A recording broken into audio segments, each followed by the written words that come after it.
श्रीमद्भगवद्गीता। ओम श्री परमात्मा नमः। अथ षष्ठो अध्याय आत्मसंयम योग।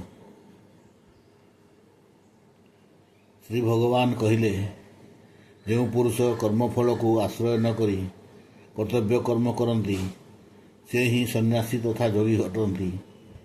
केवल अग्नि त्याग करिथिबा लोक सन्यासी नुहे कि केवल कर्म त्याग करिथिबा लोक जोगी नुहे।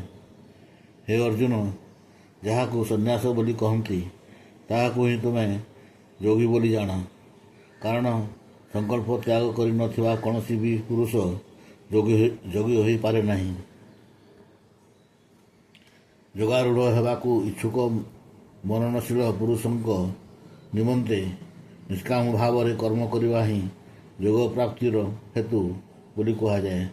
ओ जोगारूढ़ होइजिबा परे ସେହି ଯୋଗାରୂଢ଼ ପୁରୁଷଙ୍କ ସର୍ବସଂକଳ୍ପ ଶୂନ୍ୟତା ହିଁ ତାଙ୍କ କଲ୍ୟାଣର କାରଣ ବୋଲି କୁହାଯାଏ।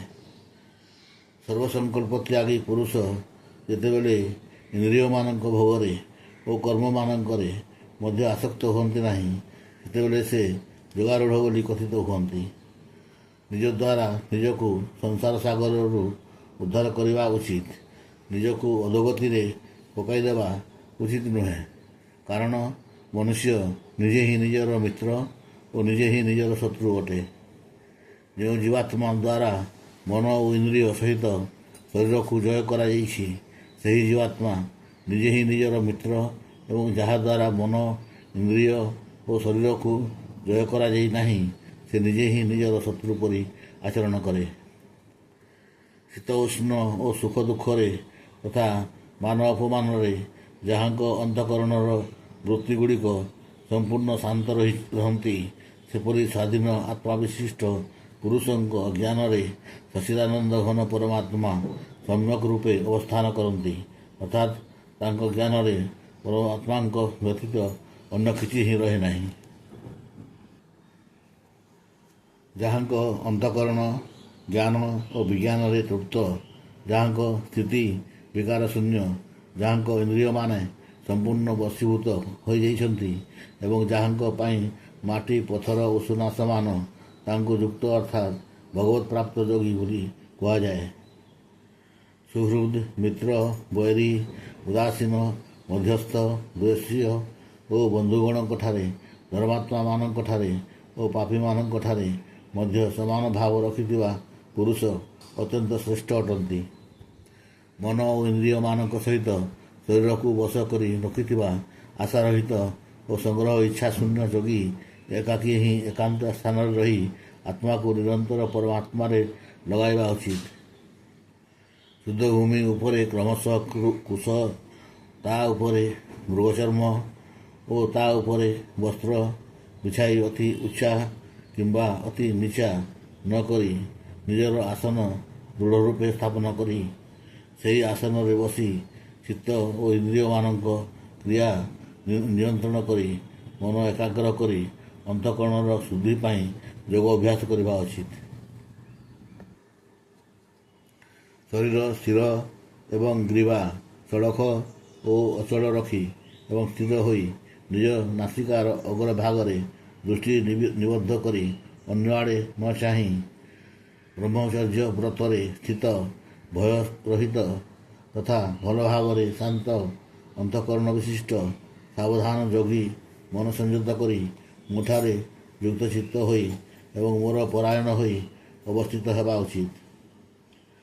मन वश करिथिबा जोगी एपरि भाव आत्मा को निरंतर मोर अर्थात परमेश्वरंक स्वरूप लगाई मोठारे थिबा परमानंदर पराकाष्ठा रूपी शांति प्राप्त हुअन्ति, अर्थात मते प्राप्त हो जाती। हे अर्जुन, जे बहुत भोजन करे किंबा जे आदौ भोजन करे नहीं, किंबा जे बहुत शुए किंबा जे आदौ शुए नहीं, ता द्वारा यही जोग सिद्ध हुए नहीं। यही दुखनाशक जोग तो यथायोग्य आहार विहार करुवा लोकर कर्ममानंकरे यथायोग्य चेष्टा करुवा लोकर तथा यथायोग्य निद्रा जाउथवा जागरण रोथवा लोकर ही सिद्ध हुए। संपूर्ण वशीभूत होइथिबा चित्त ଯେତେବେଳେ ପରମାତ୍ମାଙ୍କ ଠାରେ ହିଁ ଭଲ ଭାବରେ ଲାଗିଯାଏ ସେତେବେଳେ ସକଳ ଭୋଗରେ ନିସ୍ପୃହ ପୁରୁଷଙ୍କୁ ଯୋଗଯୁକ୍ତ ବୋଲି କୁହାଯାଏ। ପବନ ନଥିବା ସ୍ଥାନରେ ଦୀପର ଶିଖା ଯେପରି ଚଞ୍ଚଳ ହୁଏ ନାହିଁ, ପରମାତ୍ମାଙ୍କ ଧ୍ୟାନରେ ଲାଗିଥିବା ଯୋଗୀଙ୍କର ବଶୀଭୂତ ଚିତ୍ତକୁ ମଧ୍ୟ ସେହି ଉପମା ଦିଆଯାଏ। ଯୋଗାଭ୍ୟାସ ଦ୍ୱାରା ନିରୁଦ୍ଧ ହୋଇଥିବା ଚିତ୍ତ ଯେଉଁ ଅବସ୍ଥାରେ ଉପରତ ହୋଇଯାଏ ଓ ଯେଉଁ ଅବସ୍ଥାରେ ପରମାତ୍ମାଙ୍କ ଧ୍ୟାନରେ ଶୁଦ୍ଧ ହୋଇଥିବା ସୂକ୍ଷ୍ମ ବୁଦ୍ଧି ଦ୍ୱାରା ପରମାତ୍ମାଙ୍କୁ ସାକ୍ଷାତ କରି ସଚ୍ଚିଦାନନ୍ଦ ଘନ ପରମାତ୍ମାରେ ହିଁ ସନ୍ତୁଷ୍ଟ ହୋଇ ରହେ। କେବଳ ବିଶୁଦ୍ଧ ଓ ସୂକ୍ଷ୍ମ ବୁଦ୍ଧି ଦ୍ୱାରା ଗ୍ରହଣଯୋଗ୍ୟ ଯେଉଁ ଇନ୍ଦ୍ରିୟସ୍ଥିତ ଅନନ୍ତ ଆନନ୍ଦ ରହିଛି, ଯୋଗୀ ତାହାକୁ ଯେଉଁ ଅବସ୍ଥାରେ ଅନୁଭବ କରନ୍ତି ଓ ଯେଉଁ ଅବସ୍ଥାରେ ଅବସ୍ଥିତ ହୋଇ ଏହି ଯୋଗୀ ପରମାତ୍ମାଙ୍କ ସ୍ୱରୂପରୁ କଦାପି ବିଚଳିତ ହୁଅନ୍ତି ନାହିଁ। ପରମାତ୍ମା ପ୍ରାପ୍ତି ରୂପକ ଯେଉଁ ଲାଭ ପାଇଗଲେ ତାଠାରୁ ଅଧିକ ଅନ୍ୟ କୌଣସି ଲାଭ ଅଛି ବୋଲି ଯୋଗୀ ମାନନ୍ତି ନାହିଁ ଏବଂ ପରମାତ୍ମା ପ୍ରାପ୍ତି ରୂପକ ଯେଉଁ ଅବସ୍ଥାରେ ସ୍ଥିତ ହୋଇଗଲେ ଯୋଗୀ ମହାଦୁଃଖରେ ମଧ୍ୟ ବିଚଳିତ ହୁଅନ୍ତି ନାହିଁ। ଯାହା ଦୁଃଖ ରୂପକ ସଂସାରର ସଂଯୋଗରୁ ରହିତ ତଥା ଯାହାର ନାମ ଯୋଗ, ତାହା ଜାଣିବା ଆବଶ୍ୟକ। କ୍ଷୁଣ୍ଣ ନ ହୋଇ ଅର୍ଥାତ୍ ଧୈର୍ଯ୍ୟ ଧରି ଉତ୍ସାହିତ ଚିତ୍ତରେ ନିଶ୍ଚୟପୂର୍ବକ ସେହି ଯୋଗ ସାଧନା କରିବା କର୍ତ୍ତବ୍ୟ। ସଂକଳ୍ପରୁ ଉତ୍ପନ୍ନ ହେଉଥିବା ସକଳ କାମନା ନିଃଶେଷ ରୂପେ ତ୍ୟାଗ କରି ସମସ୍ତ ଇନ୍ଦ୍ରିୟ ସବୁ ଦିଗରୁ ମନ ଦ୍ୱାରା ଭଲ ଭାବେ ନିରୋଧ କରିବା ପୂର୍ବକ କ୍ରମଶଃ ଅଭ୍ୟାସ କରି କରି ଉପରତି ପ୍ରାପ୍ତ ହେବା ଉଚିତ ତଥା ଧୈର୍ଯ୍ୟଶୀଳ ବୁଦ୍ଧି ଦ୍ୱାରା ପରମାତ୍ମାରେ ମନ ଲଗାଇ ପରମାତ୍ମାଙ୍କ ବ୍ୟତୀତ ଅନ୍ୟ କିଛି ବି ଚିନ୍ତନ କରିବା ଉଚିତ ନୁହେଁ। ଏହି ଅସ୍ଥିର ଚଞ୍ଚଳ ମନ ଯେଉଁ ଯେଉଁ ଶବ୍ଦାଦି ବିଷୟ ନିମନ୍ତେ ସଂସାରରେ ବିଚରଣ କରେ ତାହାକୁ ସେହି ବିଷୟରୁ ନିବୃତ୍ତ କରି ଆଣି ବାରମ୍ବାର ପରମାତ୍ମାଙ୍କ ଠାରେ ହିଁ ନିରୁଦ୍ଧ କରିବା ଉଚିତ। ଯାହାଙ୍କର ମନ ସମ୍ପୂର୍ଣ୍ଣ ଶାନ୍ତ, ଯେ ପାପରୁ ମୁକ୍ତ ଓ ଯାହାଙ୍କର ରଜୋଗୁଣ ଶାନ୍ତ ହୋଇଗଲାଣି, ସଚ୍ଚିଦାନନ୍ଦ ଘନ ବ୍ରହ୍ମଙ୍କ ସହିତ ଏକୀଭୂତ ହୋଇଥିବା ସେହି ଯୋଗୀଙ୍କୁ ଉତ୍ତମ ଆନନ୍ଦ ମିଳେ। ସେହି ନିଷ୍ପାପ ଯୋଗୀ ଆତ୍ମାକୁ ଏହିପରି ନିରନ୍ତର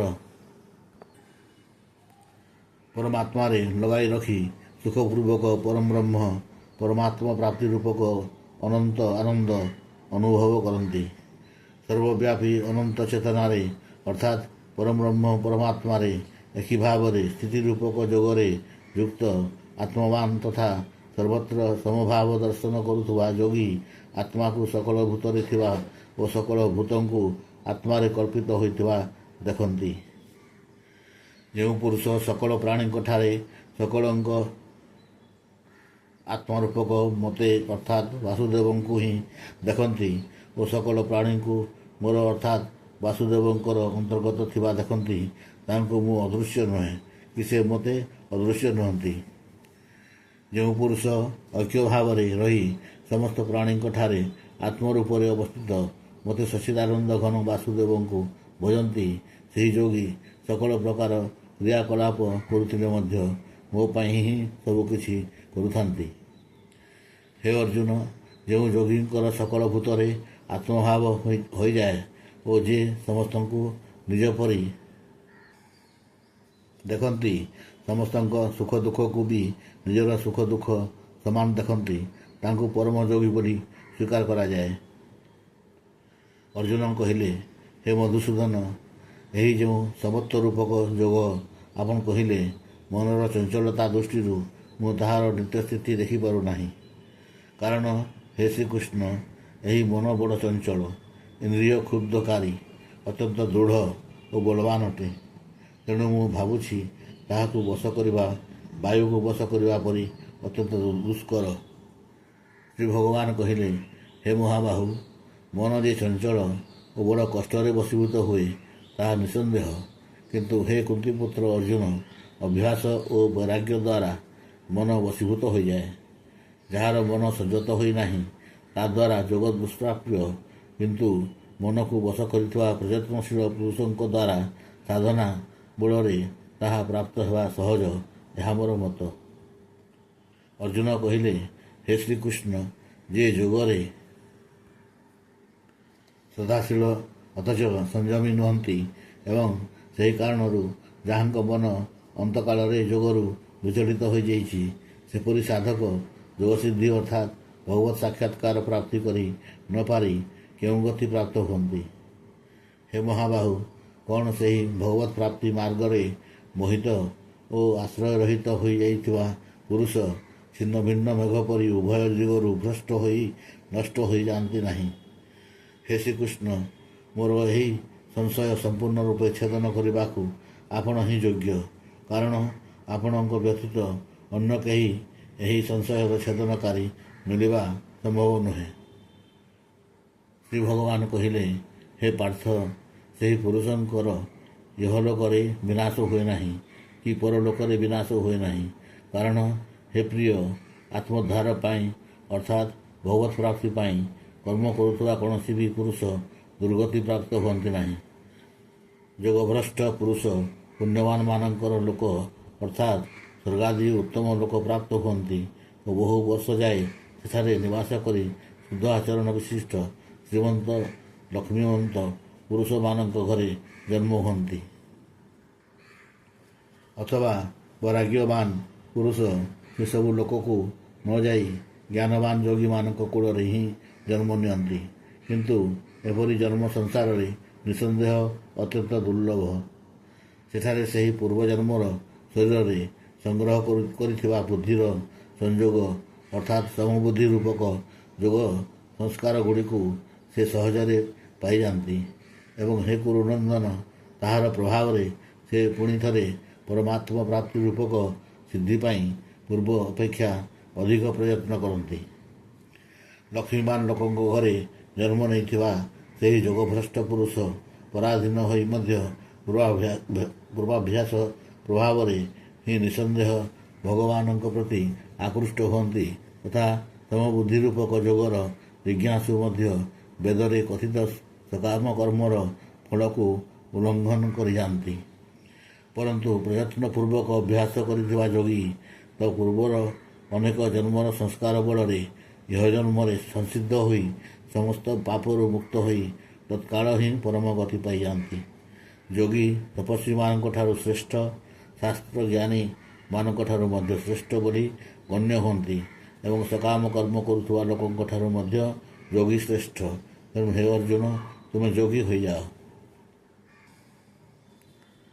ଯୋଗୀମାନଙ୍କ ମଧ୍ୟରେ ବି ଯେଉଁ ଶ୍ରଦ୍ଧାବାନ ଯୋଗୀ ମୁଠାରେ ଲାଗି ରହିଥିବା ଅନ୍ତରାତ୍ମା ଦ୍ୱାରା ମୋତେ ନିରନ୍ତର ଭଜୁଥାନ୍ତି, ସେହି ଯୋଗୀ ମୋ ମତରେ ପରମ ଶ୍ରେଷ୍ଠ ଯୋଗୀ ଅଟନ୍ତି। ହରି ଓମ୍ ତତ୍ସଦିତି। ଶ୍ରୀମଦ୍ଭଗବଦ୍ଗୀତା ଉପନିଷତ୍ସୁ ବ୍ରହ୍ମବିଦ୍ୟାୟାଂ ଯୋଗଶାସ୍ତ୍ରେ ଶ୍ରୀକୃଷ୍ଣାର୍ଜୁନ ସମ୍ବାଦେ ଆତ୍ମସଂଯମ ଯୋଗ ନାମ ଷଷ୍ଠୋ ଅଧ୍ୟାୟ। ହରି।